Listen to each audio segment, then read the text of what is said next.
Avi Meyers, Northtown Neighborhood News Magazine. Presentation of Sonny Hirsch and myself. Dial us up on the World Wide Web at www.ntnm.org, where over 90,000 shows have been watched on YouTube. Thank you so much. We're real big on CAPS, and you're going to find that out in this segment. CAPS24.org, where Sonny, who is the chairman of the District Advisory Committee of the 24th District, and during this interview, Sonny, let me add that if you want to stick your 2 cents and yell loudly enough so that I can reinterpret, feel free to participate. You know more about this stuff than I do. No heckling. And he's got a site called CAPS24.org where you can find all the CAPS meetings for the 24th District.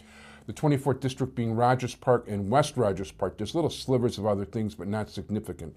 The point is that if you're in that area, you'll find your CAPS meeting. If you're outside that area, you can call 311. You can go check on the web. But in the meantime, we're going to find out a lot of the stuff about CAPS. We also will point out that pretty much after this show, we're going to be sticking almost strictly with politics from now till primary election day. It's a pleasure to have somebody I met at a training session, Sergeant Scott Oberg. Hi. Sergeant, how you doing? Good, how are you? Good. So you work at the main headquarters. That is correct, yes. Police headquarters, 35th of Michigan. Okay. And what is, you do stuff that other sergeants don't do. I mean, you work pretty much with everybody, or? Yeah, as you know, every district has their own community policing office and their own community policing staff, and there are 25 districts in the city of Chicago. I started in one of those districts as well, the 21st District, and I was a community policing sergeant there for 5 years. Okay, now for people who don't know 21st, what's the physical? 21st District basically encompassed Chinatown all the way to Hyde Park, where our president lives today. But I started there as a community policing sergeant, and from there, with the experience I've gained, I was asked to come to headquarters and basically oversee a lot of the community policing activities and policy and procedure and training that I have to do with the districts and police officers, and promotional training as well. Very good. Now, I was at a training session that you ran. There you go. I mean, training is very important, not only for the police, but for the community. The citizens have to be trained in community policing as well. And in my opinion, we've been somewhat lagging in that within the past couple of years, and Chief Scahill, who is the chief of the office I work at, the CAPS Project Office, wants to definitely turn that around as well. Yeah, there was actually, I was there on a Sunday, being an Orthodox Jew. There was a Sunday. I haven't been able to go because almost all the sessions have been on Saturday, sure, which have been, obviously, Jewish Sabbath, I can't go. There was a decent crowd. There was, I don't know, close to 20 people. There was a very good crowd there. And you want to know the reason why we had it on a Sunday? Sure. Because of the 24th District. I mean, that's a fact. It was brought to our attention that we have to conform to the citizens and what their needs are. And that was one of the reasons why we had them on a Sunday. And then we added another Sunday to it for a makeup session as well, and that was well attended as well. So it not only helps your community, but it helps other communities throughout the city. I learned a lot in that day. I got to meet a lot of people that I never would have met ordinarily, like you, for instance. And tell people here, what were you trained, like, you had the first segment. That particular training session was for beat facilitators. As you know, we have to have a civilian volunteer, usually a person that lives or works on the beat, become a liaison at the beat community meetings. In my opinion, it's one of the very most important positions as a liaison between the police and the community that we serve.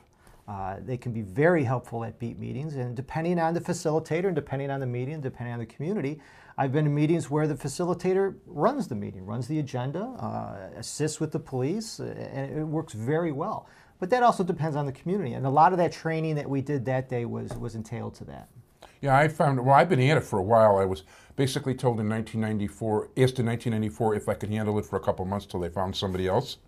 That's why I'm doing this today. Yeah, I'm still waiting. Me too. But, depending on the sergeant, the first sergeant was like, you run it. He didn't want any part of it. Sometimes the sergeant wants to run it. Sometimes it's got to be a combination. It does. It definitely has to be a combination. I mean, you have to have the knowledge and the authority of the police there to be able to answer questions and answer situations and deal with problems and problem solve at that meeting. But you also need the community input.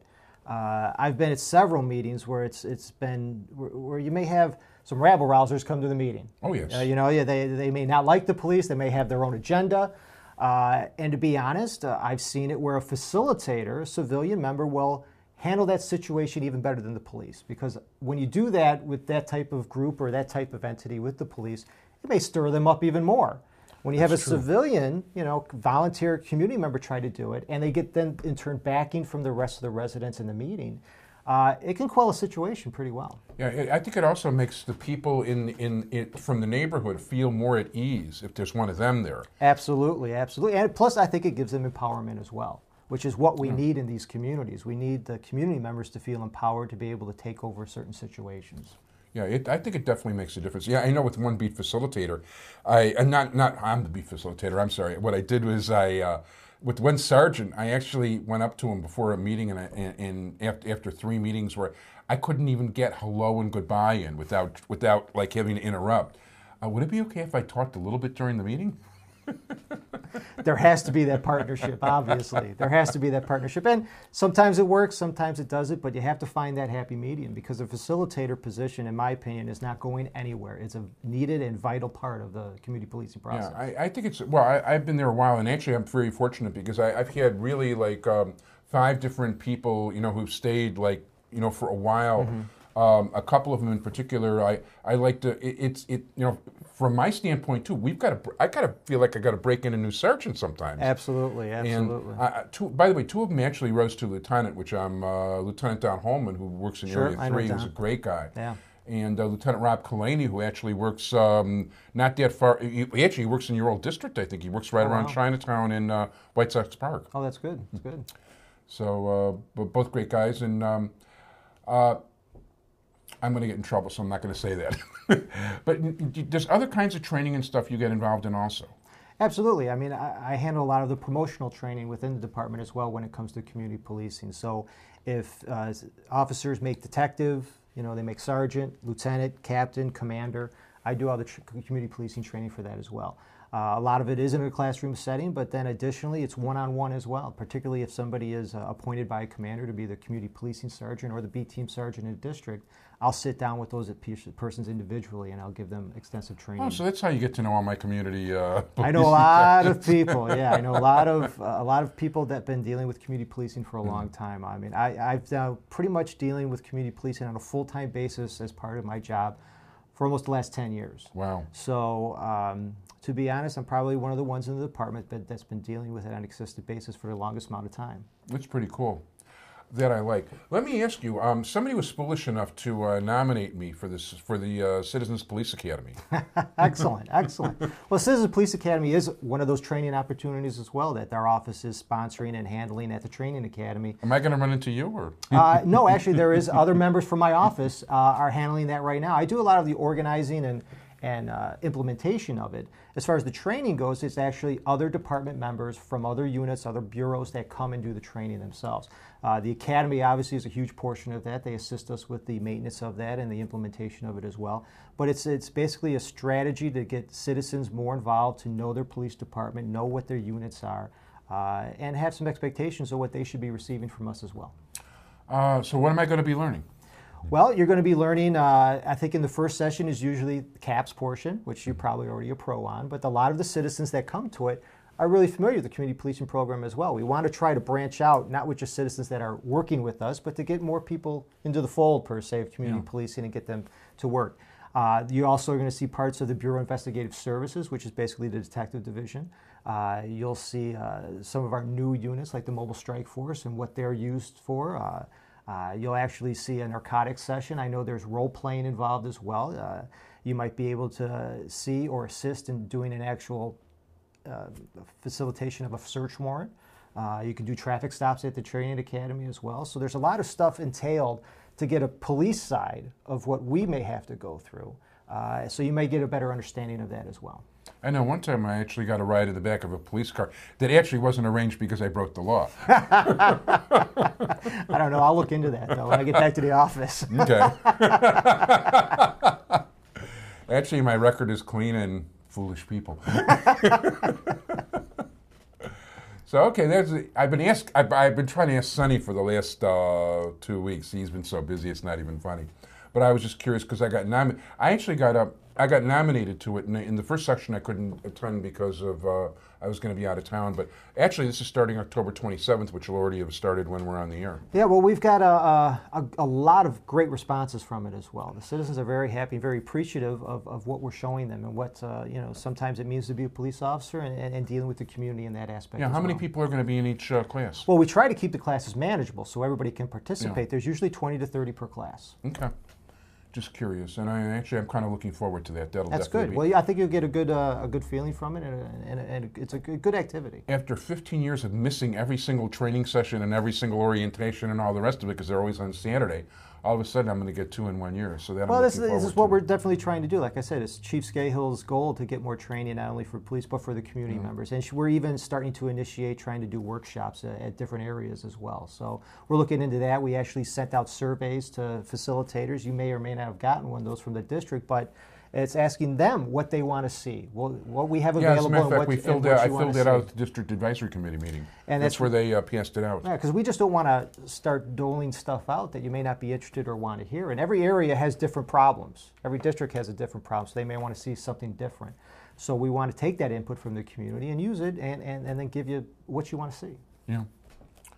No, that will be. That I'd very much like to see. What? Is a lot of this new? Is this stuff been changing, or? Some of them are new programs. I mean, the Citizens Police Academy for us is a new new strategy. It's a new training and educational tool to the community as well as the police. So some of these are new ideas that are coming out, but once again, it goes back to the basic community policing philosophy of getting community involved with their police department, with other city agencies, to assist us in fighting chronic crime and problem disorders. Yeah, now one of the things that we were talking about actually off the air, and if I'm getting into an area we shouldn't be talking about or it isn't your responsibility, directly let me know. But you know what, and you know what, this is something I guess might not be a bad thing to come out. Each particular police district does get money that's allocated. For instance, those of you who have not attended community policing meetings, okay, there are things like prizes and it could be like a door jam, or it could be an auto theft lock, a motion sensor, sure, things like that. Sure. That come from Allstate kicks in money toward that, and there's other money that goes on a district level. For instance, this year we're not allowed. In past years, we've actually contributed money from the district in 24 to different organizations, you were explaining how things have changed from one office to another office that's not being done anymore. Yeah, I mean, every district has a certain amount of monies they have to use for their community policing program and for particularly crime-related strategies. The district commander is entailed to use that money to assist the district, not only with community, but also with crime strategies. The Allstate has been a great partner to the Chicago Police Department in funding us with things, and that type of money is used through a proposal basis. It is presented to the District Advisory Committee, particularly dealing with the Allstate that they have to approve.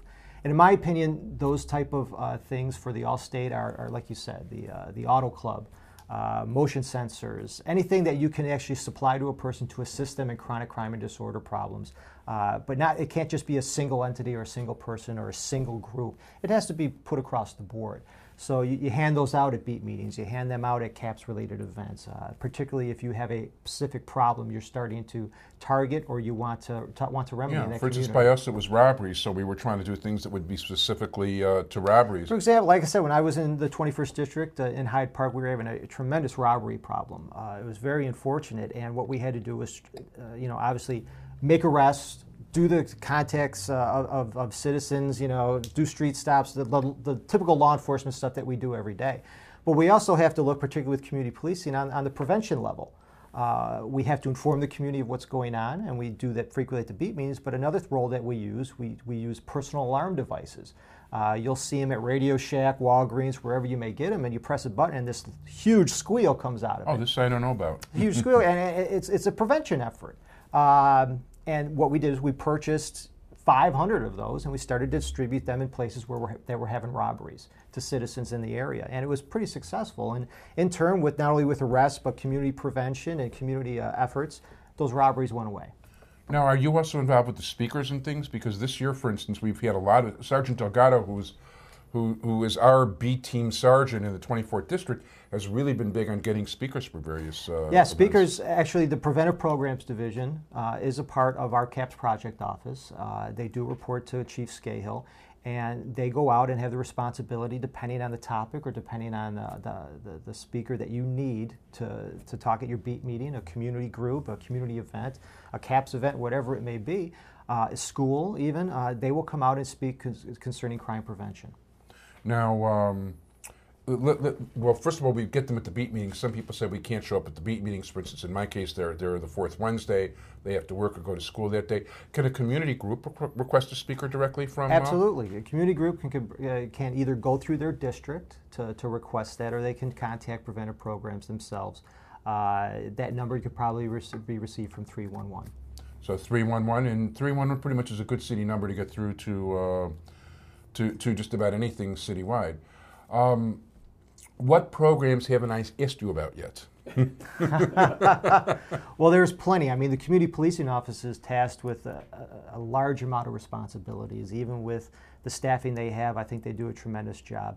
As you the staffing, people should know, was cut just about in half. I mean, that you guys are bleeding from staff cuts. Well, I mean, we have to. But you're making it work. We have to do what we have to do. I mean, the police department has to be a mobile force. We have to know, even though I may be in an administrative role today, tomorrow I could be deployed to the street, and it has happened to me. Even in my level at the headquarters building, I get deployed to the street at least 3 to 4 to 5 weeks a year, and I know that's the our first job. time I tried to have you on.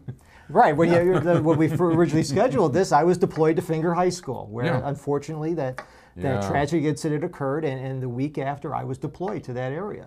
But that's our job. That's what we do. I truly believe that anybody in a community policing office has to be aware of that, and they have to understand that. There are staffing levels that we have to do, and there's still the job that they have to do, which is very difficult. And a lot of police officers can't fulfill both needs. It is difficult to do, but that's what we're tasked. No, and I think you guys overall do a pretty good job of it, that's for sure. And it's got to be, there's still definitely manpower shortages coming up because the money just isn't there. The whole city is suffering from those particular things. Are there any other program? I mean, we've got time to mention maybe one more program.